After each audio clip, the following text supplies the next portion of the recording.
Mayong hapon kaninyong tanan.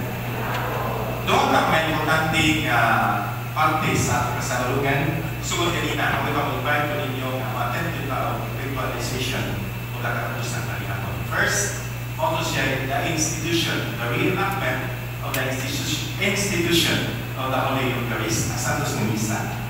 Nagpahinulog ka na to nga si Cristo napilit ka na to kung bagong sugo. Ibalikot siya sa Evangelyo ni San Juan, iba sa kaniya. Paghigugmaay ka mo, ingon ka ako na higugma ka namin. Ikaw nga mapunto.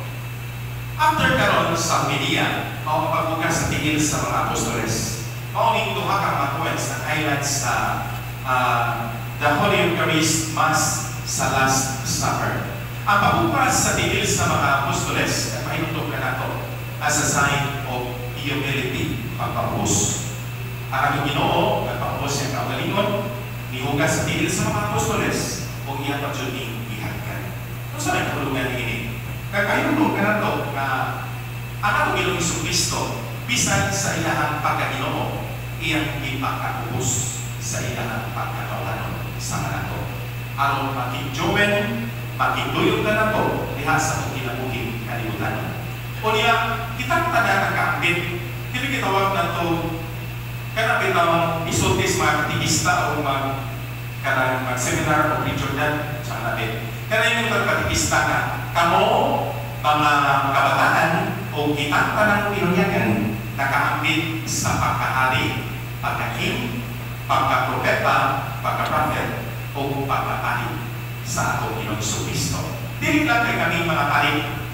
Kung gilihugan mi sa lana during our ordination, karang lana sa Krisma, kamong tanang gilihugan po diha sa lana, diha sa pagkuros sa atang sa panig, o sa inyong pagkunyan, o sa inyong pagkonfirma.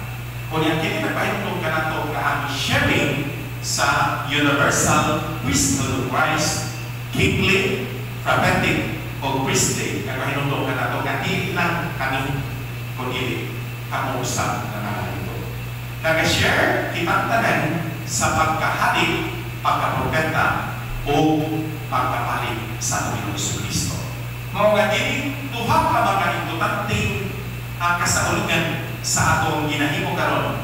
Nga tinawag pa ni siya ko Easter Triduum, ang Huwebes Santo, o kining Easter Vigil sa Sabado Santos Kapigil. Sa itong kinutulog ka mga highlights, paunin ang itawag na ito Easter Triduum. Sa paunang adlaw karon sa Easter Triduum, ikaduha pa ma, Good Friday, o ikatulo diha sa Easter Vigil. Sa papanin mo ng adlaw, nagpahintong ka na ito, the institution of the Holy Eucharist na nagdalas na the commandment program. Ang sugo sa pagigugma o maugini ang pagsugo na pinutulog ni Cristo ka na ito. Pagigugma ay kamo, ingon man ako na igugma ka ninyo. O ikaduhang punto, na atong pagkahimuot karon after my homily, maupagugas tingin sa mga apostoles, mao ang pagpaubos o niyang pagpaabitay sa pagkahali, pagkapropeta o pagkapalit ni Cristo. Pangahinaot kini duha ka mga punto, mahinutuman ang kanunay sa ating kinabuhi. Nga dili lang di ay kaming mga pari gilihugan, kundi kamong tanan binunyagan. Kitang tanan binunyagan. Mao bitaw the continuity of the Easter Triduum ato bilang makumplito diha sa pagpakpo sa banaan sa dunya this coming Easter Vigil. Mao bitaw padaton mo kanila pagdimaan nato kanibunyagan mo papawibuot apan matak sa ulog nato sa Easter Vigil kita kagalinyo kagapakpo sa dunya dili kita na ang tutubag sa mga pangutana sa magsalikway sa kautan o pagtuo diha sa Ginoong Jesucristo o sa Santisima Trinidad. Bawang naot, dini kasaulugan karon sa Huwebes Santo, nagpahintong ka na ito na dinhi, nagasugod ang kasaulugan sa Santos na Misa. Bawang sunod na ito karon, ang paghugas sa tingil sa mga apostol.